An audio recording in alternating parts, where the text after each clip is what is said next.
is Robert Reagan, about to read Pen Pals. Okay. Jones and I met in the county jail. We shared a 4-man cell with 2 amigos. We were both on our way to the pen. He'd already been once, and his second stay was going to be longer. The first time he hit his baby mama's new boyfriend in the ribs with a shovel. This plus 2 possession charges earned him 7.5 months. This time he was about to do 3 years for abducting his other baby mama this time, and piling up 3 more possession charges. Me, my first time down was scheduled for 4 years. It's what you get when you go on a year-long ruthless robbing spree. Most thieves would take everything not bolted down. Bolts didn't stop me. If you had it and I wanted it, that shit was gone. From guns to your lawnmower, it was like having a bootleg hardware store. A routine traffic stop landed me in the county. Going to jail would never break me. But then the judge threw a book at me the size of a dictionary. The gavel slams, my sentence was read. Going back to APOD, I'm nervous thinking of going to prison. All I remember are the faggot rape scenes from HBO's Oz. Jones, sitting on the bottom bunk, shuffles a deck of cards. He always tried to teach me how to play, but I wasted my time writing poems. Political stuff about the secret dictators in our government trying to rise to complete power and have total control.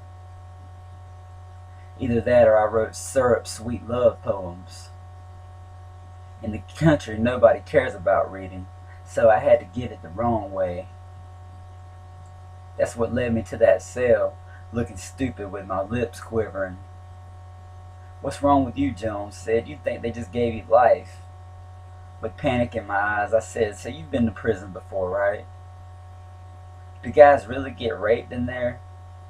A devious look takes over his face. That expression turns to sadness. Of course guys get raped in there," Jones says. "If someone puts a candy bar on your bed, it's over for you." Trying to act hard despite my fear, I'm like, if someone puts a candy bar on my bunk, I'm gonna eat it and sew my asshole shut.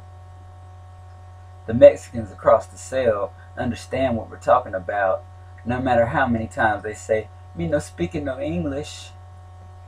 I know this when one of them starts making the humping motion while the other laughs, saying, "Fucky fucky." Jones was cracking up with them. Maybe their butthole virginity was gone, but this was my asshole on the line. Standing there in my county orange jumpsuit, I'm about to have an anxiety attack. Digging through a slit inside his mat, Jones pulls out a blunt and a pack of matches. One of the amigos stuffs a towel underneath the door to try and keep the scent from getting out. Jones used to joke and say he didn't smoke that good on the outside. They smoked at least once a day, splashing baby powder and shampoo on the walls and cell door to try and hide the smell. All it would take was the CO coming in the cell on a random shakedown, and they know marijuana was smoked in there. Paranoid, I always passed it up. But that day after court and hearing my fate, escaping reality seemed tempting. Trying to pass me the blunt, Jones says, "Here, take it." He says, "What the fuck they gonna do, lock you up?" He's puffing steady while both amigos stand there with their hands out. In a choking, raspy voice, he points to the door, telling them to check for COs walking by. Through the walls, someone in their cell yells out, "I smell it. Can I inhale it?"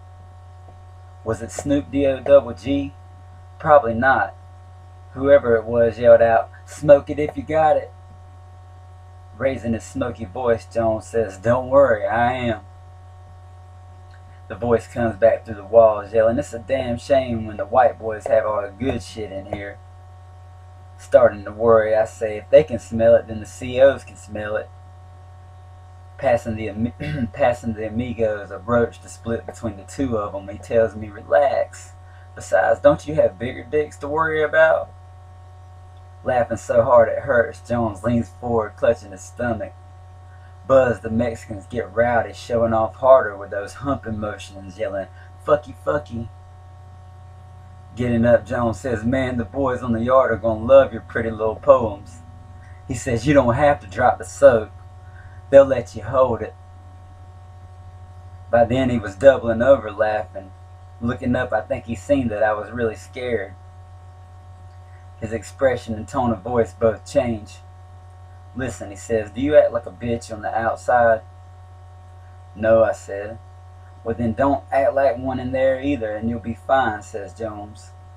He tells me to stay to myself, don't get caught up in cliques. He says there's too many fags running around for anyone to get raped in there. Reaching out, he shakes my hand. "You gonna be alright," he says. Feeling better, thinking on a bright side that didn't exist. I say, "What if we end up at the same camp?" "Forget that," Jones says. "They don't like putting people from the same county together." They gassed up the prison bus, and we all rode to the next destination in our punishment. Once I got to the Noose Correctional Facility, right away there were people walking by sizing me up. Black and white guys, even more amigos. In the pen you were allowed to go outside, walk around and do stuff. Play horseshoes, volleyball, basketball. Man, this was like summer camp compared to that hard time in the county. The food was still awful unless you had a 40 click every week. With tobacco outlawed in prisons, all the outlaws could buy was food, stamps, and healthcare products. Outlawed my ass. Outlawed my ass. Convicts throw out. Sorry, I fucked that shit all up. Outlawed my ass. Convicts throw laws out, smuggling in not only tobacco but weed too. Hell, you can get anything you want in there, but you gotta put your cakes up. Everybody on the yard is pimping Little Debbie. Swiss rolls and Twinkies, clothes, you know, so-so.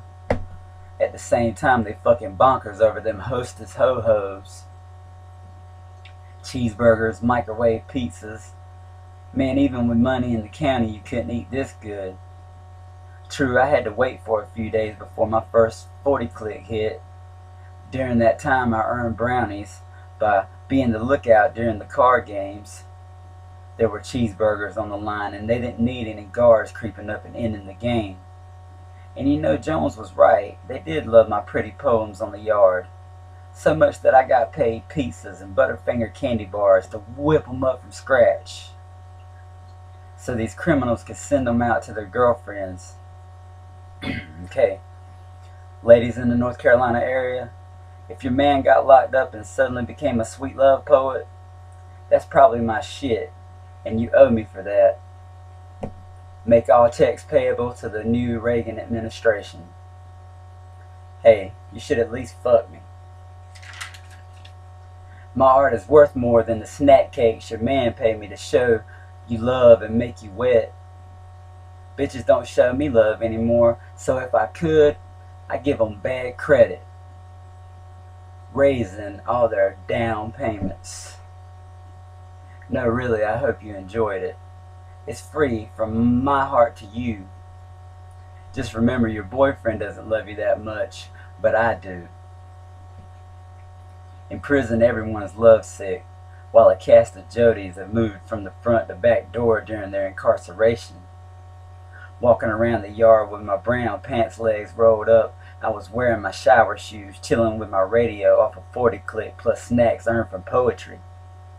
Out in the country, I was a grimy thief, but in prison, I was a fucking superstar. Over by the picnic tables, a circle of black guys stood surrounding two battle rappers, facing off.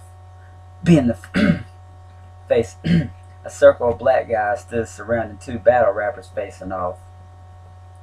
Being the fly wordsmith I become, you know I had to poke my nose into it. Not only were the chocolate snacks stacked, there was also chips on the line. Ruffles had ridges, sour cream and cheddar. Went to who was better. Interrupting someone listening, I asked, "Where can I sign up?" This guy with his hair in cornrows ignored me, Standing next to him, this other guy was listening, falling back away from the crowd. He says, "I know who you are. You're that guy who writes those poems." Looking back at the crowd, this guy says, "You're all right with the words, but you sure you ready for this?" A whole box of honey buns was on the line in my first battle. When I slayed that guy, next someone put up a whole pack of Newport smuggled in. And this guy said I was all right with the words. Passing by while it flowed, blacks looked at me like, "Who does this cracker think he is?" Skinheads passed by, staring at me with hatred like I'm the white race's biggest traitor. They grow their hair out in prison on some top secret white supremacist shit, but I can tell by their tattoos.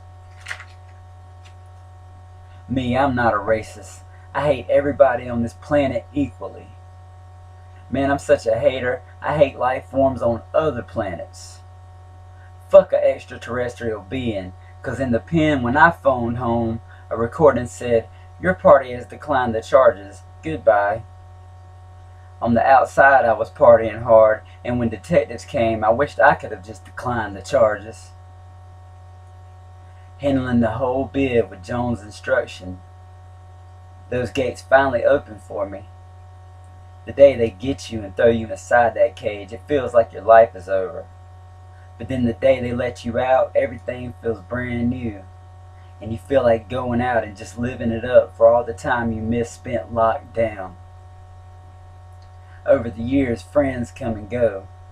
The only ones who really understand my struggle are those friends who know what it's like to be harassed by crooked cops enforcing this crooked government's laws. We're not talking about wrestling when we say it's hell in a cell. None of my pen pals would send out a letter knowing detectives could end up reading it first. Free, our worst fear is having to go back. Thank you.